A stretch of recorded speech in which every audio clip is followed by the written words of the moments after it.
அண்ணே வாண்ணே. எங்கடா கூப்பிடுற? நான் லவ் பண்ற பொண்ணோட அண்ணன் என்னை அடிச்சிட்டானே, வந்து அவனை அண்ணே. டேய், நானே எந்த பிரச்சனையும் வேணான்னு தான் ஊருக்கு ஒதுக்குப்புறமா வந்து உட்காந்துக்கிட்டு இருக்கேன். விடுமச்சான், அவர் கூட பிறந்த தம்பியா இருந்தா வந்திருப்பாப்ல, நம்மலாம் யார் அவருக்கு? டேய், அவன் தான் அடி வாங்கின இதுல பேசுறான். நீ ஏன்டா அவனை தூண்டி விட்டுட்டு இருக்க? இப்ப என்ன அவனை அடிக்கணும்? வாடா. சிங்கம் ஒன்று கூறப்பட்டதே, அதுக்கு நல்ல காலம் நேரம் ஊரும்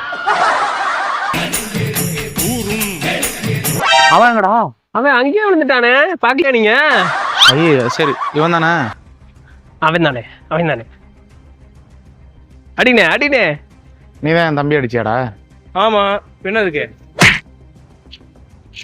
எவ்வளவு தைரியம் தான் என் தம்பி மேல கை வச்சிருப்ப? அப்படி அடினே. போலீஸா இருந்தா என்னை அடிச்சிருவான் அவன். மலையில ராத்தி பிடிக்குது.